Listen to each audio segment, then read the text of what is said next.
und klicke hier auf Passwort ändern. Und anschließend überlege ich mir ein neues Passwort. Als nächstes muss ich im untersten Feld noch das neue Passwort bestätigen. Hier erscheint wieder eine Bestätigungsnachricht per E-Mail, wo mir mitgeteilt wird, dass die Änderungen übernommen wurden.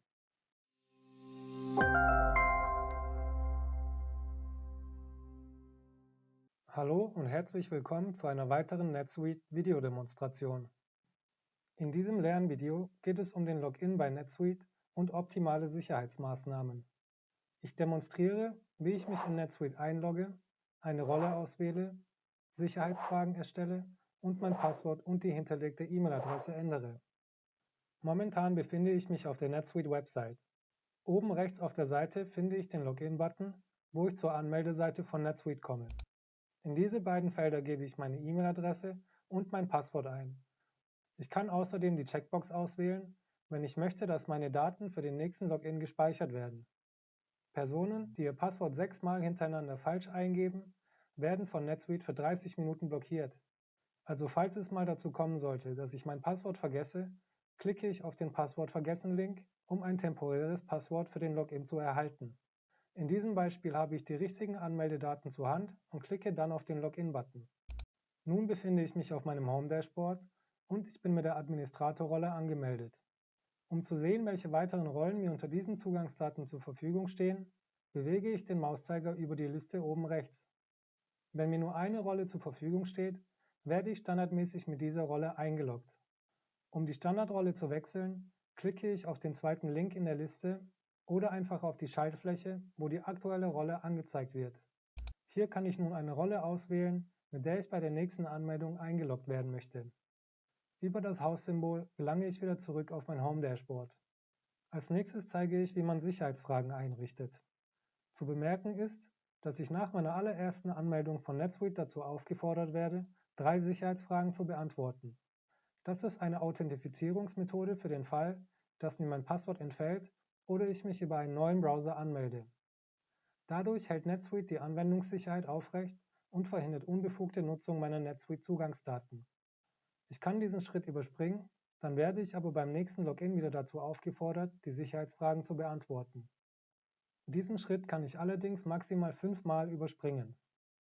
Um meine Sicherheitsfragen zu aktualisieren, bewege ich den Mauszeiger zu dem Einstellungsportlet und klicke dort auf den entsprechenden Link. Zunächst gebe ich mein aktuelles Passwort ein und anschließend wähle ich 3 Sicherheitsfragen aus der Dropdown-Liste aus und beantworte diese. Die Antworten müssen sich alle unterscheiden und mindestens aus 3 Zeichen bestehen. Es ist mir natürlich nicht möglich, meine E-Mail-Adresse oder mein Passwort als Antwort für die Sicherheitsfragen zu verwenden. Standardmäßig sind alle Antworten auf die Sicherheitsfragen ausgeblendet. Ich kann sie einblenden, indem ich unten die Checkbox Antworten ausblenden abwähle. Wenn ich alle Sicherheitsfragen beantwortet habe, muss ich nur noch auf Speichern klicken, sodass alle Änderungen übernommen werden. Es erscheint eine Bestätigungsnachricht über die erfolgreiche Änderung der Daten und ebenso wird mir eine E-Mail mit der Bestätigung zugesendet. Aus Sicherheitsgründen ist es zu empfehlen, die Sicherheitsfragen in regelmäßigen Abständen zu ändern. Im nächsten Schritt möchte ich mein Passwort aktualisieren. Auch hier ist es aus Sicherheitsgründen ratsam, das Passwort von Zeit zu Zeit zu ändern. Ein Systemadministrator kann außerdem festlegen, in welchen Zeitabständen das Passwort der Benutzer erneuert werden muss. Um ein Passwort zu aktualisieren, bewege ich den Mauszeiger wieder zu dem Einstellungsportlet und klicke hier auf Passwort ändern. Zuerst gebe ich hier mein aktuelles Passwort ein und anschließend überlege ich mir ein neues Passwort. Die Passwortkriterien erläutern, welche Zeichen ein gültiges Passwort enthalten muss. Es muss aus mindestens 10 Zeichen bestehen und sich außerdem vom aktuellen Passwort unterscheiden. Und es muss mindestens 3 dieser 4 Zeichenarten enthalten. Um ein sicheres Passwort zu erstellen, verwende ich in diesem Beispiel alle 4 Zeichenarten. Als nächstes muss ich im untersten Feld noch das neue Passwort bestätigen, indem ich es ein weiteres Mal eingebe. Wenn ich mein neues Passwort erstellt habe, muss ich die Änderungen nur noch abspeichern.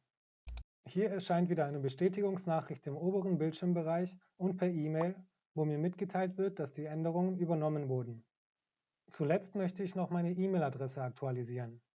Hierzu gehe ich wieder zu dem Einstellungsportlet und klicke diesmal auf den Link E-Mail ändern.